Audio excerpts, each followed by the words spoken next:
20 अक्टूबर 1909 east ridge Tennessee में FBI agents एक mission को लेकर रोड्स पर निकले हुए थे। मिशन एक ट्रक को पकड़ना जो कि खतरनाक प्रोडक्ट्स को अपने साथ कैरी किए हुए था। जॉर्जिया के बॉर्डर पर एक सस्पिशियस ट्रक को रोका गया और बगैर किसी चेकिंग के उसका सारा माल जब्त कर लिया गया। जैसे एफबीआई ऑफिसर्स इसी ट्रक के इंतजार में हो। 60 barrels of coca cola syrup. Reason, इस सिरप में एडिक्टिव और हार्मफुल केमिकल शामिल था, caffeine. Just within 100 years सारी दुनिया का नक्शा बदल गया। 80% लोग रेगुलर कैफीन को इस्तेमाल करने लगे और शायद इस वीडियो को देखते हुए आपके खून में अभी भी कैफीन हो। Let me explain. Monster Energy. Put it in your body and ask questions later. Scientist के मुताबिक कैफीन सबसे पुरानी और बड़ी ड्रग एडिक्शन है जिसे कभी भी सुपरविजन में लाया ही नहीं गया। और इसी एनालिसिस की बेस पर कुछ कंपनीज इस व्हाइट पाउडर की इम्पोर्टेंस बहुत पहले ही जान चुकी थी। World's most widely used mood-altering drug. Is the coffee all right? Nothing like a Coke.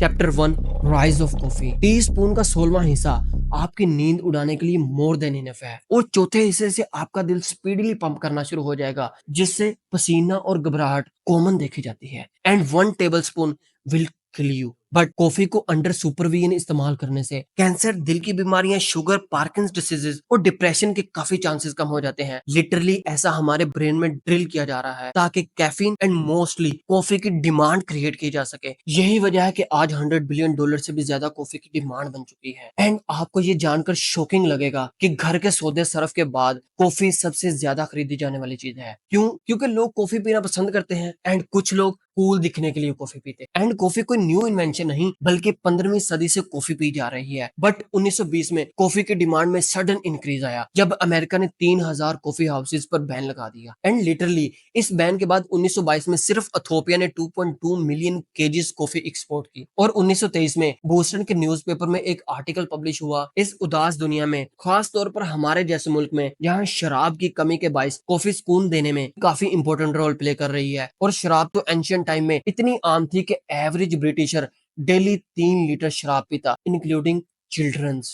नाश्ते में शराब, लंच में शराब एंड ऑफ कोर्स डिनर में शराब। दोस्तों के लिए अलग शराब, रिलेटिव्स के लिए अलग शराब, पार्टीज के लिए अलग शराब, इवन पानी की जगह भी शराब पी जाती थी। एंड इस वीडियो में मैंने शराब को डिटेल में एक्सप्लेन किया है। Must watch after watching this. 16वीं सदी में ब्रिटिशर मिडिल ईस्ट के लोगों की एक्टिवनेस, पॉजिटिविटी और काम करने की सलाहियत को देखकर काफी हैरान हुए। ना तो मिडिल ईस्ट के लोग थकते, ना दिन भर आराम करते। ब्रिटिशर को ये देखकर काफी क्यूरियोसिटी हुई। रिसर्च करने पर उन्हें पता चला कि मिडिल ईस्ट के लोग हॉट ब्लैक ड्रिंक पीकर पूरा दिन एक्टिवली काम करते हैं जो कि दिखने में, पीने में और इफेक्ट में बिल्कुल शराब से डिफरेंट थी। और इसे पीकर मेंटली और फिजिकली प्रोडक्टिव काम कर सकते हैं। और इस चीज ने ब्रिटिशर्स को काफी इंप्रेस किया क्योंकि ब्रिटिशर अपनी प्रोडक्टिविटी को एनहांस करने के लिए शराब पीते थे, लेकिन उल्टा शराब पीने के बाद वो लेजी और पूरा दिन मदहोश रहते, जबकि कॉफी इसके बिल्कुल ऑपोजिट थी। और 17वीं सदी आने तक सिर्फ लंदन में 3000 कॉफी हाउसेज बन चुके। और यही दौर था कि जब लंदन में ट्रेड, लिटरेचर, फिलोसफी और साइंस का बूम शुरू हुआ। इवन हिस्टोरियंस का मानना है कि बगैर कॉफी के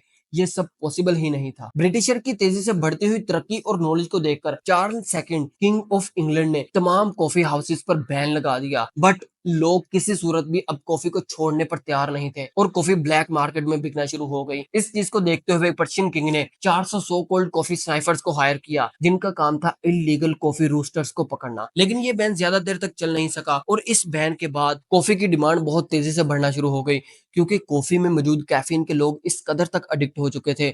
अब कॉफी के बगैर लोग अपनी जिंदगी को प्रेडिक्ट भी नहीं करना चाहते थे और इसी चीज को कैश किया सॉफ्ट ड्रिंक मैन्युफैक्चरर्स ने। Red Bull gives you wings.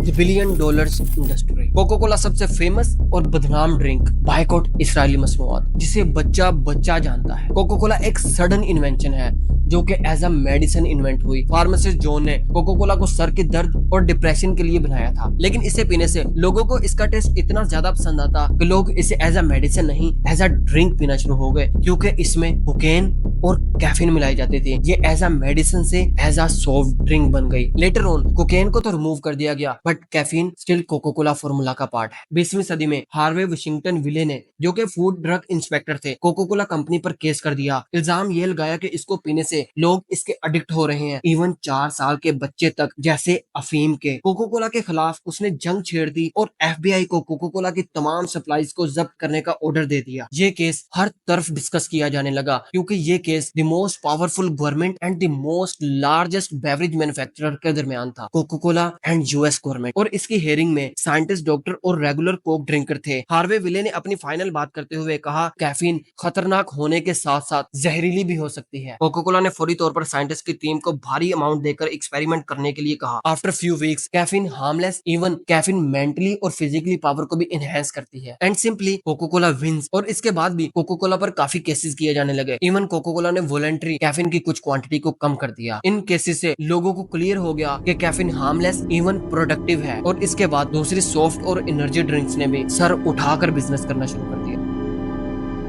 Chapter 3 hidden dangers. Caffeine के एडिक्शन को चेक करने के लिए एक एक्सपेरिमेंट किया गया। दो same type soft drink, one with caffeine and other without caffeine, regular caffeine drinkers को दिए गए एंड मोस्टली सब ने कैफीन फ्लेवर को ही पसंद किया। ऑल्दो सॉफ्ट ड्रिंक में इतनी ज्यादा मिकदार में कैफीन तो नहीं होती, लेकिन एडिक्ट करने के लिए बहुत है। एक्सपर्ट्स के मुताबिक You might not even notice that subtle boost, but you will be more likely to pick up that product again than say an uncaffeinated product that didn't make you feel good. दुनिया में सबसे ज्यादा addiction alcohol या किसी और drug की नहीं बल्कि कैफीन की है। ये सॉफ्ट ड्रिंक, एनर्जी ड्रिंक, चाय या फिर डायरेक्टली कैफीन पाउडर की भी हो सकती है। और कैफीन की एडिक्शन अनकॉन्शियसली शुगर की कंजम्पशन को भी बढ़ा रही है और शुगर हमारे लिए कितनी अनहेल्दी है वी वेरी वेल नो। और एनर्जी ड्रिंक्स का काफी अरसे तक रेगुलर इस्तेमाल दिल की बीमारियां पैदा कर सकता है, लेकिन इस पर कोई भी अथॉरिटी एक्शन लेने के लिए तैयार नहीं। और एफडीए को काफी टाइम प्रेशराइज किया जा चुका है कि वो सॉफ्ट ड्रिंक मैन्युफैक्चरर से उनकी ड्रिंक्स में कैफीन का क्या लेवल है डिस्क्लोज करने को कहो, but it's still undisclosed. Drink manufacturers अपनी एड के जरिए हर एज ग्रुप को टारगेट कर रहे हैं, इवन बच्चों को भी। द क्वेश्चन इज, साइंटिस्ट और डॉक्टर्स कैफीन को डेंजरस क्यों डिक्लेयर करना चाहते हैं? और अगर कैफीन इतनी ही हार्मफुल है तो ड्रिंक मैन्युफैक्चरर्स उसको अपने ड्रिंक से रिमूव क्यों नहीं कर देते? तो सिंपल इज दैट, अगर ड्रिंक मैन्युफैक्चरर्स अपने ड्रिंक से कैफीन को रिमूव कर दें तो लोग एडिक्ट ही कैफीन के हैं। तो आप चंद ही सालों में इन सारी ड्रिंक कंपनीज को बंद होते देखेंगे। और डॉक्टर्स और साइंटिस्ट क्यों कैफीन को डेंजरस डिक्लेयर करना चाहते हैं? तो कैफीन हमारे माइंड के साथ कुछ ये करती है। ब्रेन में एक डेनोजिन केमिकल होता है जो कि हमारे स्लीप पैटर्न को कंट्रोल करता है। जैसे ही ह्यूमन नींद से जागते हैं तो डेनोजिन ब्रेन में जमा होना शुरू हो जाता है। जैसे जैसे इंसान काम करके टायर्ड होते हैं वैसे वैसे डेनोजिन ब्रेन को स्लो डाउन करता है and at the end of day